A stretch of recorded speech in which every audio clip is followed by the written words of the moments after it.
Before we get into this episode, there's something that might be of interest that I wanted to tell you about. Scene and Heard, who run this podcast, have been asked by Scotland Food and Drink to undertake a strategic review of the Scotland Food and Drink Excellence Awards. Now, these Excellence Awards have been going for almost 20 years and are a huge mainstay of the food and drink sector. But it's time to ensure that they're still relevant. So if you have ever been involved in the Scotland Food and Drink Excellence Awards, or even if you've ever had an opinion about them, we would love for you, please, to complete our survey. So if you go to the OnFARM Twitter, which is at @on_farm UK, and click the link in the bio, there will be a tab in there that will take you to the survey, and it should only take you a very short while to complete, but we would be enormously grateful. Welcome to another episode of On Farm. This one starts with me at home, homeschooling my two daughters. So, girls, how do you think it would be to make butter using cream? Yeah, we shake it for 10 minutes and then it kind of turns into butter. Well, hopefully we'll find out, won't we? Let's do that. Can I do that, Mummy? And that's because we were following a recipe from RHET's website. That's the Royal Highland Education Trust, who have been working hard and extremely quickly over the last 10 or 11 weeks of this lockdown summer to make many of their online resources available to parents and families and teachers for homeschooling efforts. What we first of all need is 2 jars, one for each of you, yeah? 50 millilitres of cream, a little dash of water, 10 millilitres it says. Well, my jug doesn't even measure 10 millilitres, so we'll have to slightly guess. Keep your hand on the lid so that it doesn't fly off, and then shake it. We do have to shake for a long time. 10 minutes it says. Haven't even gone for one yet, have we? No. We're making butter so we can eat it or something else. Yes. What do you like eating butter on? Wraps, toast. Toast, yes. The work of RHET is the subject of this, the 3rd episode in our summer series of On-Farm podcasts in partnership with the Royal Highland and Agricultural Society of Scotland. RHET is the Society's educational charity. Right, that's the toast popped. There we are. There's your first bit, Anna. Thank you. Thank you. What do you think? That is the best butter I have ever tasted. Do you really mean that? Yeah. Wow. I say what I mean and I mean what I say. Yeah, cheeky 6-year-old there. See, I am now joined and listening to that clip, and actually it's funny because I hate listening to the sound of my own voice back, but listening to that clip with Katrina Barclay, who is the Executive Officer of RHET. So welcome, Katrina. Thank you very much for joining us. Hi, Anna. Good to see you. Now, we're in kind of strange times. RHET spends a lot of its time during normal life getting children out onto farms. But obviously that can't happen at the moment because we're in the middle of COVID lockdown. So how has RHET responded to what's been happening over the last 10 or so weeks? I think like many of us, we're working from home now and we're exploring and utilising all that is the wonderful life of online. We've always had a pretty dynamic website, might be slightly biased there, but we've really been concentrating on what our audience can still be engaging with, and we've been able to expand and explore what we already have on our website and what we can add to it during this time. So you have a daughter who you're homeschooling at the moment. I've got 2 daughters homeschooling. We're both trying to juggle work. There are hundreds of thousands of families like us out there trying to juggle everything and homeschool. Have you been hearing lots of great stories about some of them and how they're learning about food in the countryside and engaging with some of your resources? Yeah, I think one of the sort of activities we're hearing a lot of people doing, doesn't matter if they're homeschooling or if they're on their own, is a lot of baking, a lot of cooking going on. There's a Facebook page that we set up at the start of lockdown called the RHET 11s group. And on there we have a suggestion of an activity which is looking at what are you making? And it's a smoothie in the case of the post on the 11s group. And where have the ingredients come from? So the first thing we added was porridge oats. So I popped some porridge oats in my pot. Now these, we grow them on the farm here where I live, but they have to go away to be processed. So it's 100 miles for the oats. How far have they travelled? Do we grow them in Scotland? If we don't grow them in Scotland, why not? Then I added some apple juice. Now the apple juice here, it comes from France. So the apple juice has travelled 900 miles. Then I added one of my favourite fruits, a banana. So you can start looking at climate, geography, soil type, rainfall, you name it. Yeah, so I suppose in many senses things are different, but actually the resources in many cases, I'm presuming, were there already, and you're just making sure that they're fit for purpose for people to be able to engage with them at home. Would that be true to say? Absolutely, and what we've been trying to do as best we can is make them a bit more accessible. So if you understand the curriculum, then that's fantastic. You can go onto the resource portal and look at all the learning outcomes and the codes and the lettering that's on there. However, what we've done is we've extracted some of that content and made them into some fact sheets. So just earlier on this month, we posted up an activity on making an omelette. So a good grind of black pepper like this. Oh, you can hear the spinach cooking now. Take a fork and you just fizz it up. Although it's called Making an Omelette, there's also a link back there to the curriculum. They can see that there's a connection back to the learning outcomes. But we've also created some new content. So yes, there's lots already on the resource portal, there's lots already on our website. But what we found is that we can manage to pull other resources from other partners, other industry bodies. So like the SSPCA, for example, have a great game all about pets. Yeah, absolutely. So it's not just what we produce, because we just don't have the manpower and capacity to produce a lot of this. So we take that conscious step to find and source other organisations like Quality Meat Scotland, who do some fantastic recipe choices for people that they can, affordably make at home, and they can talk about the nutrition and they can talk about the sourcing of the ingredients. So it's not just RHET that are creating a lot of this. We're doing a lot of signposting. I think that's the official term we give it. I suppose it's instead of reinventing the wheel, you work with other organisations who've got valuable resources, and you all pull together and make sure that you're then putting together a whole stream of content that's suitable for parents and teachers by the sound of it as well. What we do is we put the ask out, would you mind terribly if we shared this? And we're really lucky to say most people say yes. So I think we could probably talk all day actually about the different resources that are online that parents and teachers can use. I know you've mentioned soils, and my girls and I were digging up earthworms and learning about them, and we were digging up clover and looking about that, and there's all of that stuff on the website. But we'll move away from that just for the time being. We're actually going to go to hear from a family who live in Edinburgh. They do have farming connections, but they live in Edinburgh, and they're just going to talk to us really about why they're so enthusiastic about RHET and why they do an awful lot actually to spread the word. This is the Dunlop family. I'm Grierson Dunlop, and Susan's here along with her children Hugh and Finlay and Rosie. Still in the middle of lockdown, obviously. I've taken a bit of a break from working upstairs to come down to have a word about RHET. My father was very involved with the Highland Show for many years, and he was still involved with the show when RHET was formed. Since then, my father, who's a retired farmer, he's been very involved with RHET to some extent nationally, but very much locally down in Dumfries and Galloway.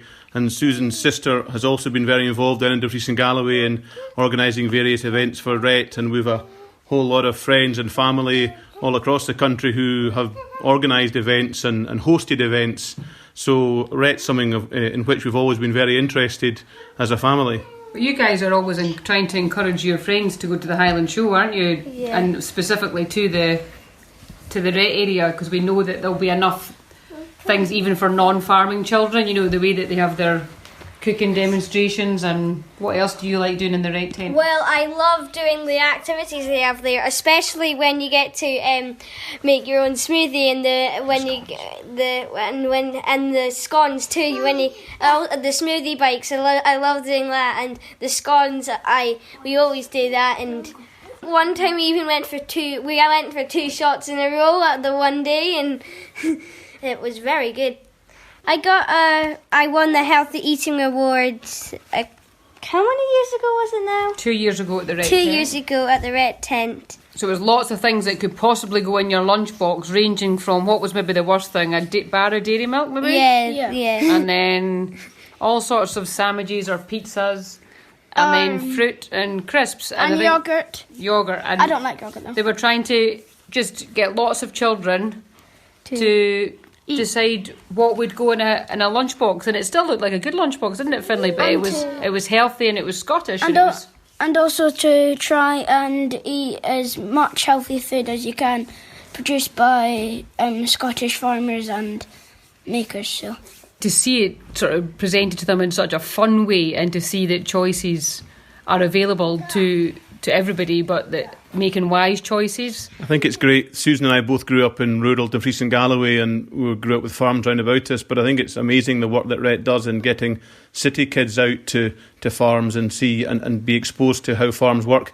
It's so important that kids get out to farms to see where the food on their plate comes from, and that's exactly what RHET's doing, and we're huge supporters of that. So, Katrina, I suppose a few kind of topics in there, but the one that really stood out for me was about food and healthy choices. And, you know, we see it on the TV and we speak about it, but actually it's really got to be, I think, the children who develop an understanding about this. So can you maybe elaborate a bit on what Susan was saying and some of the work you do on healthy food? Yeah, we would use the Eat Well guide that's been put together that shows the balance of what you should have on your plate, more or less of, depending on the food group.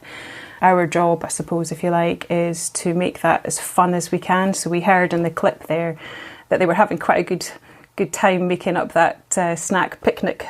The fact that RHET tries to make sure that the information is impartial, but it's the facts, is so important to making sure children understand what food can mean to them.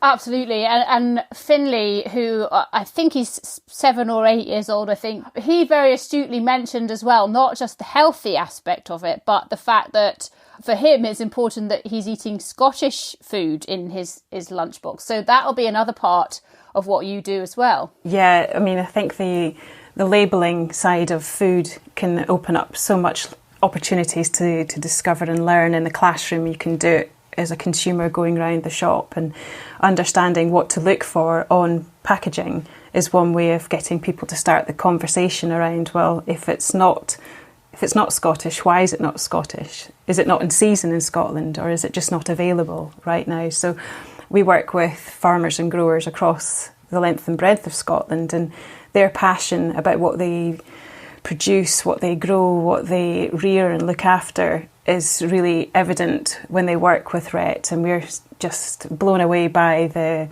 enthusiasm. I mean, I come from a farming background, and I thought I knew quite a bit about farming, studied a little bit at university in organic farming.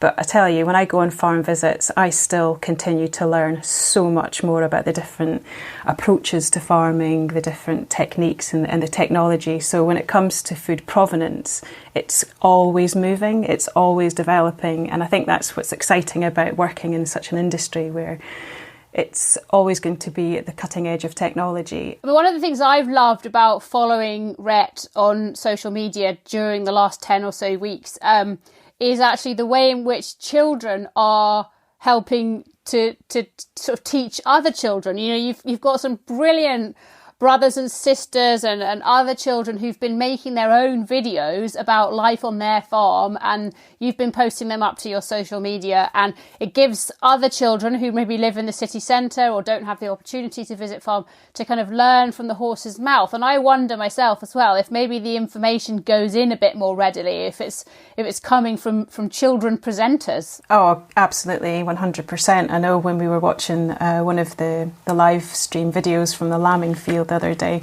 and I said to my daughter, "Oh, do you want to come and have a look at what they're doing?" And she kind of glanced at the screen, and then she clocked somebody wearing a size of a boiler suit that she would wear and was glued to the screen. My daughter's the only child in her class that comes from a farming background, so the teacher's been asking us actually to supplement her RHET resources that she uses with some of our own videos. So we've in fact, it was part of today's work that they got sent home today, and so we sent one in about our hens and one about fertilising the field, and the kids seem to be really enjoying it. So and Honor loves it too, obviously, because then she gets to be the centre of attention talking about her daddy's farm. So everybody's happy.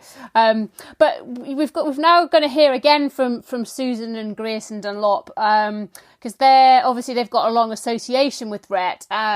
And they live in an urban area, so they've got some quite interesting observations, I think, about sort of the urban-rural dynamic and how that works in terms of educating children about farming in the countryside. I think there's still a bit of resistance from city centre, non-farming teachers or teachers that don't have a farming connection to still use that resource.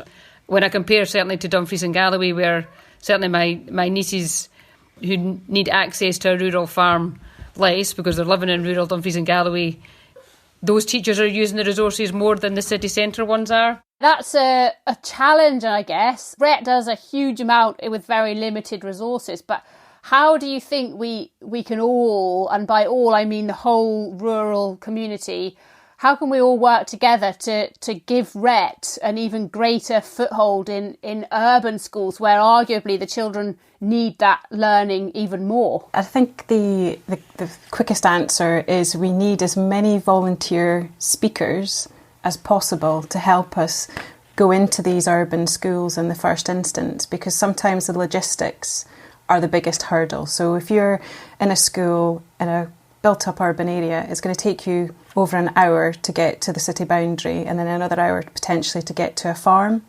So if you think about that in the daytime of a teacher trying to plan their lesson, that's a huge chunk of that sitting on a bus.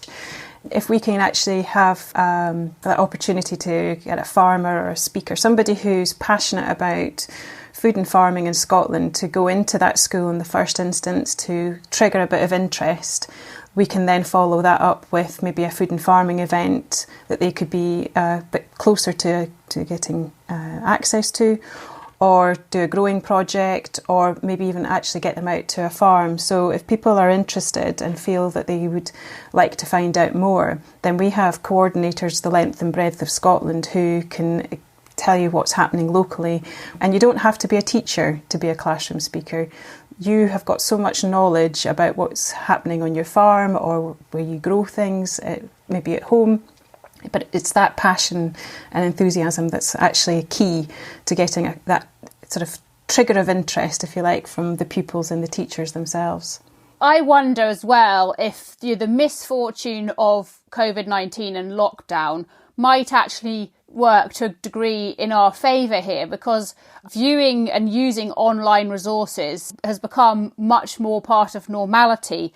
And if you could use those online resources as the trigger to get the interest, that doesn't require the teacher to go anywhere because they can get it all online. But it then might just sow that seed, excuse the food pun, sow the seed that makes them think, right, well, actually now that bus trip, when we're out of lockdown, that bus trip is now totally worth it because through the online resources, I've seen how far this benefit can travel. So hopefully this will become something that helps. Oh, 100%. I couldn't agree more. And I think also it highlights a little bit more than you've got your primary producer, but then you have your other key workers and people who feed into the industry as well and the roles that they are playing. So we do a bit on livestock transportation, we talk about auction marts, we talk about the people who glue the whole food chain, if you like, together. And I think when you are considering where your food comes from and you're buying it locally, it does make you think, well, what are the food miles? Who's been produced? How seasonal is this? And I think it's great if we can make sure that people can keep some of these behaviours going past lockdown. I think that would be even better. And to give people a bit more of a sample of the width and breadth of learning that we do within RHET, on the 18th and 19th of June, so when the Highland Show would be in full swing, we're having our own online food and farming extravaganza. We'll invite people to take part in some pre-recorded sessions. We're hoping to get some live footage going on as well. Oh, wow. I might be making a scone. Yeah, so it'll be a real mixture over the 2 days. And again, it's that going back to that collaboration that we mentioned earlier. So we'll have some volunteers giving us some content on strawberries, but we'll also be looking at having some quizzes and competitions. This sounds great, Katrina. I've been wondering how I'm going to fill my 4 days when I should be at the Highland Show, and it sounds like you've just filled 2 of them for me. So can you tell us a bit more about what's going to be happening? Oh, I'm so glad to hear that, Anna. Then we know we've at least got one person coming along. Oh, yes. We're going to be running I suppose, what you like, a bit of a timetable of different activities during the Thursday and the Friday when we would normally have schools coming through the Discovery Centre doors. We are going to be running quite a few sessions with our partners and our stakeholders out there already. So we're speaking to some of the salmon producers, for example, who usually are in the corner of the centre, just as you come in the left. We keep them near the door just to let the air circulate freely. And we're hoping to get some footage from them, from the salmon producer side of things, to share the story about seafood in Scotland. So when we think about RHET, it is food and farming, but it's also the wider... Of course. So we've got forestry in there as well. And every year we've had, in the centre, there's the simulator cab, which you can go and fell trees. And I must say I'm a bit of a fan of playing with that one when the doors get closed, if I'm allowed. But we're working with... our colleagues there within the forestry to see, can you put some activities together? And it might be something around bug hunting, for example. So it's just about what can you do with what you have access to. We want to make sure that we're not expecting people to go out and buy lots of equipment, that they can open their door or go when they're out for their walk. Is there something they can actually do at home with their family? So we run a very... I would say a great sensory activity every year within the Cookery Theatre. Speaking from experience, the smells that come from there are second to none. Oh, I bet. So we're trying to recreate, they are.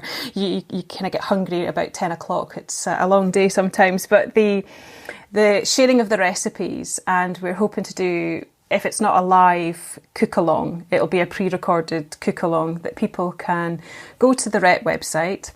And on there will be a virtual classroom type of idea where I think we're using Google accounts to help us host this. Something to do with soil science, because we love getting soils involved when we have things on at the show as well, to remind people that without soil, you don't often get... well, there's hydroponics, obviously, sorry, but without soil, you don't get your food production in the way that we traditionally view it. So making sure that we cover other areas of food and farming. We've got an Ask the Farmer session in there as well. Hopefully it's a little bit of something for everybody without it being a school day. It's hopefully we'll try and get a bit of the show essence in there. There won't be the same jostling at the door to get in, thankfully, and people will be able to sign up in advance. If you head along to the RHET website, that you'll find there's a link there that people can ask for an email reminder to be sent. I know that I like a reminder at the best of times. Oh yes, always need a reminder. So we'll give you a bit of a countdown, Anna, so you'll be able to... Yeah, oh, that's amazing.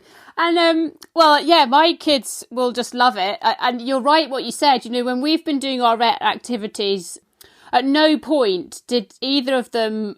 only one of my daughters is old enough for school, but at no point did she even kind of twig that this was kind of part of sort of school activity. For her, it was just a bit of fun. Whereas sometimes when we're doing our on numeracy, from the classroom, she's a bit like, oh, do we have to do schoolwork now?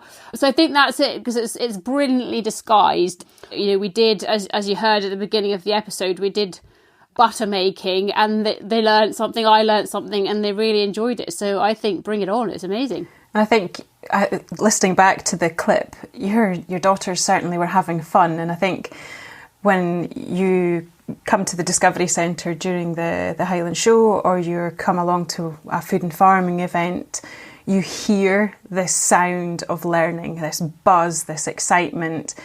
And you're quite right, it doesn't always feel like traditional learning. And that's one of the reasons our growing projects are so successful. So if you're doing the potato growing project, which doesn't have a particularly snappy picture in your head, as a teacher, you can then start to look at it and think, well, there's a bit of maths involved in here, and you can then get ICT, your computer skills, involved in here. But you can also then talk about climate, which is a huge topic for young people hearing. They hear a lot about it on news, but it is covered a lot in classroom now about our responsibility as consumers and as custodians of the planet as well. What can we do? So if they're thinking about water needs to grow potatoes in a bag in their school, and if they're then able to sort of multiply that up and think about it, or watch some of the videos of potatoes being planted, or even better, get them out to farm and actually get into the field and see the tatties growing there, that learning experience ticks so many boxes, and it's experiential learning, so it kind of lands somewhere in your memory. And especially if you're using your senses, if your hands are getting mucky, that triggers memories, and it's a way of your brain and just triggering an interest as well. You never know, the girls might start making butter for your scones every weekend now, Anna. Yeah, you never know. And you've not heard the clip yet, but we were learning not just about butter, but what worms eat and why worm poo. And of course, talking about worm poo created much hilarity in our kitchen. It's not moving very much, but it's definitely alive. Earthworms are the farmer's friend because they suck up the way they eat. Oh, there it goes, look. They eat the soil and they suck it up and they mix it and digest it inside their bodies. And then when they poo out, the poo is brilliant for fertilising the soil. because it's all been mixed up and digested, so it keeps the soil fertilised. And plants need good nutrient soil to grow, as well as other things like sun and water. But where are the worms' bottoms? Oh, at one end, but I'm not sure which end, actually. Do you like them? Yeah. Or do you think they're yucky? Yummy. They like them. Daddy likes them, doesn't he? Because they're good for his soil. I accidentally said they're yummy. They're not yummy, no. Yeah. And all of those ideas we got, as part of the RHET resources. So it's something that can continue long beyond lockdown, and I think that's the beauty of it as well. But before we talk about the future, it would be great actually to go back. Grierson Dunlop told us on that clip that his father was involved with the Royal Highland Agricultural Society many years ago when RHET was first formed. Now, I know you weren't there back then, but can you tell us a little bit about the history of RHET and, why was it set up and whose brainchild was it and what were its kind of original goals? Yeah, you're right. I wasn't with RHET at the time, but I was certainly involved in food and farming at the time. And I think it was in 1999 that it was formally established. And it was probably a really great time for a group of people who genuinely believed that there's a lot that young people can benefit by visiting the working countryside. They were a wee bit ahead of their time in some respects now that we hear an awful lot more about using the outdoors as a classroom. And that's certainly something that we'll hear more of, I would say in the next few years when we come out of the other side of lockdown, for example. To generate or to create a charity that would encourage the truth around food and farming and the people behind it. But for that to be, if you like, energised and propelled by volunteers has been part of the success of RHET. The model is really unique within a worldwide context. Other people in other countries have tried to start a similar type of programme, but it tends to be coming from the top down. Where RHET really excels is the passion that Jimmy Dunlop, for example, that we've heard of, him telling other farmers, well, why are you not involved with RHET? They're great. You know, these kids are going to be your customers. They could end up working on your farm. It's your responsibility. You know it all. Share it. Share what you know. And it's not for everybody. Goodness me, I wouldn't expect farmers up and down the country to start saying, yeah, I'll have kids on my farm, no problem.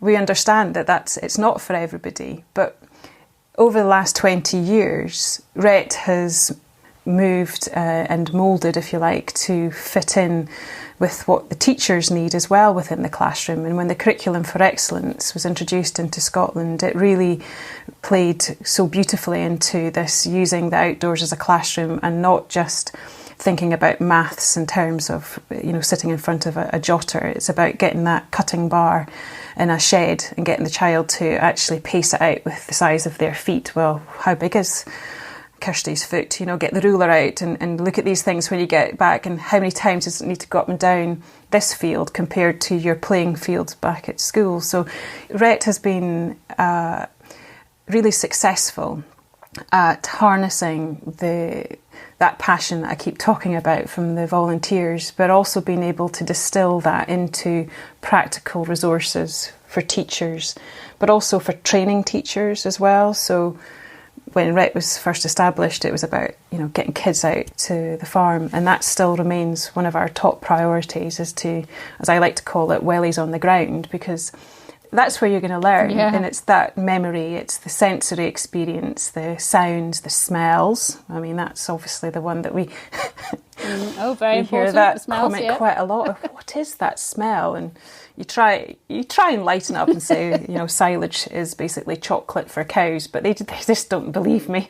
Why would they? But I think the people who established RHET, and those who, you know, there's a lot of people involved in RHET's establishment back in 1999 are still playing a role within RHET now, and they're bringing other members of their family or members of their community into keeping it going, so that at a local level they're able to engage with their primary and secondary schools and making sure that that connection doesn't just get lost, or you rest on your laurels. You keep going and you keep trying to think of different projects or different ideas in your local area. So yeah, I think the insight that they had about creating this free resource has meant that more than often we have more requests for farm visits than we can physically carry out because of a lack of hours in the day more than anything. But sometimes it can be that there are not enough farms within a commutable distance for some schools.